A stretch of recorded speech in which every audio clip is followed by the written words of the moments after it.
نااہلی کو سسپینڈ کرنے کے حوالے سے ذرا بڑا مشکل ہے، اس پہ کیس لا دونوں سائڈ پہ موجود ہے، کسی ایک طرف جا سکتا ہے، یاد رکھیے گا، اس طرف ہو سکتا ہے یا اس طرف ہو سکتا ہے۔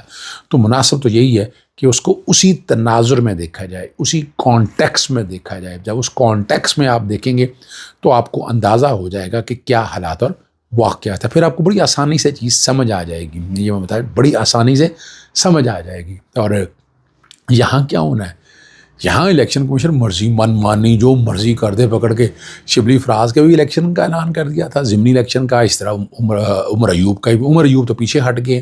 اب الٹیمیٹلی معاملہ سپریم کورٹ کے سامنے ہے، اور شبلی فراز پہ پتہ نہیں اب کیا کہتے ہیں۔ اس کا مطلب اپوزیشن لیڈر، اپوزیشن سینٹ کے اندر ابھی تک نہیں ہوا، قومی اسمبلی میں محمود حسن اچکزئی صاحب کو ہو چکے ہیں۔ اب الیکشن کمیشن ایک جو نویلٹی ہے، یعنی اتنی عرصے سے اب چلے آ رہے ہیں، آج تک کوئی مسئلہ نہیں آیا۔ جب سے 1973 کا آئین بنا ہے، تو اگر وقت سے پہلے اسمبلیاں تحلیل کر دیا جائیں، 90 سے انہوں نے 120 دن کا کہا ہے، پہلے مانا ہے انہوں نے تو الیکشن ہی نہیں کرائے الیکشن کمیشن، اور آج تک ہماری کورٹیں بھی کچھ نہیں کر سکی اس کا۔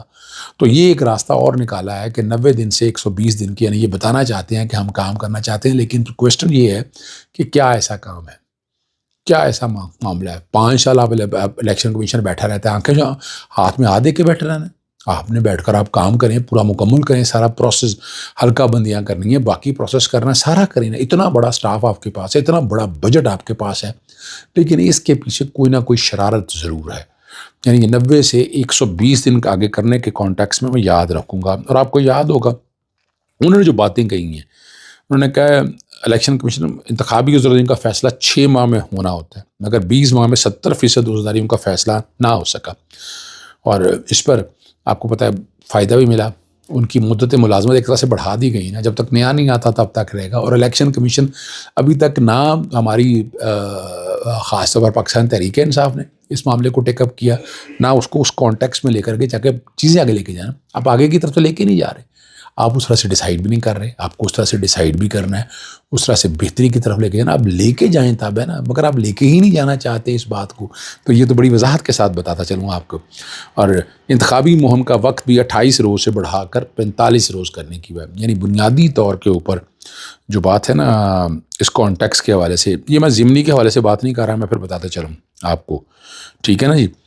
یہ جنرل الیکشنز کی بات ہو رہی ہے کہ 90 سے 120 دن کے اندر، تاکہ وہاں وہ کہہ رہے ہیں وہ بنیادی طور پر 28 روز کی بجائے 45 روز کے اندر ہو جائے۔ اور اس میں بھی انہوں نے یہ بتایا کہ شیڈیول اور عدالتی کارروائیوں کے باعث بیلٹ پیپر چھپائی ہوئی مشکلات کا سامنا بڑھنا ہے، نگران حکومت کو مدت بڑھانے کا مقصد بھرپور تیاریوں کو یقینی بنانا ہے۔ اب یہاں یہ بات وہ کر رہے ہیں چلیں، الیکشن کمیشن نے مائنڈ دے دیا آپ کے سامنے۔ میں نے پتنگ بازی روکنے کے حوالے سے بڑا ڈیٹا مانگا، ان سے پوچھا ہے کہ آج تک کتنے لوگوں کو سزائیں دی ہیں، کیا کچھ ہوا، ضبط کیا، رک تو رہا نہیں۔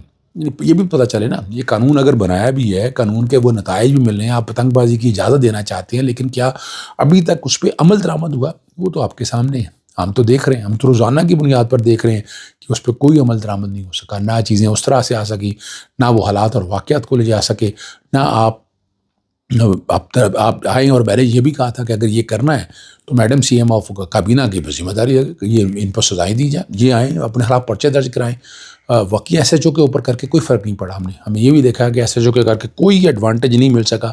یہ میں نے جوڈیشل ایکٹیویزم پینل NGO ہے ان کی طرف سے لکھا ہے، اور وزیر اعلیٰ کو لکھا ہے، چیف سیکرٹری کو لکھا ہے، کاپی میں نے صدر کو اور باقی لوگوں کو، بہت سے لوگوں کو بھجوائی ہے کہ اس کو اس کانٹیکس میں دیکھا جائے۔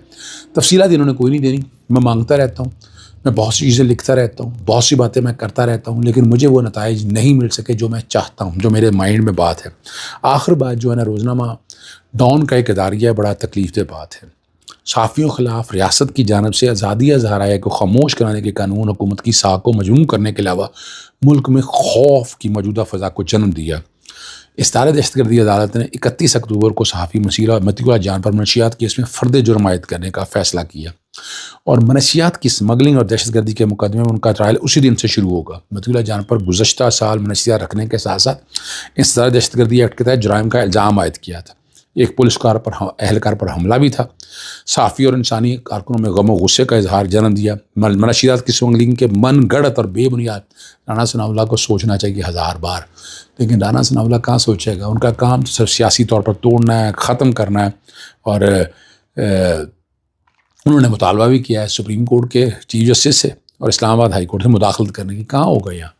آپ نے تو جان بوجھ کے ساتھ دیا ہے. آج بیٹھے آزادی ہزارے رہے کہ جو چیمپئنز ہیں سارے خاموش بیٹھے رہے. 26ویں ترمیموں کو بات ہی نہیں کی انہوں نے. اور باتیں آپ یہ سنتے رہیے گا. آپ نے سائبر کرائم ایجنسی کے کرپشن نیٹ ورک کے انکشافات کے بعد بہت بڑی کارروائی کی بات کی گئی ہے. ملازمتوں کو فارغ کرنے کی بات کی گئی ہیں. بہت سی باتیں ہو رہی ہیں. لیکن اس کا مطلب کیا ہے؟ جاگے لیٹ سے سیاسی طور پر جب آپ کام کریں گے پھر یہی حال ہوگا. جب ناجائز کام کریں گے پھر بھگتنا بھی پڑے گا. اجازت چاہتا ہوں. السلام علیکم. اللہ حافظ. پاکستان زندہ باد.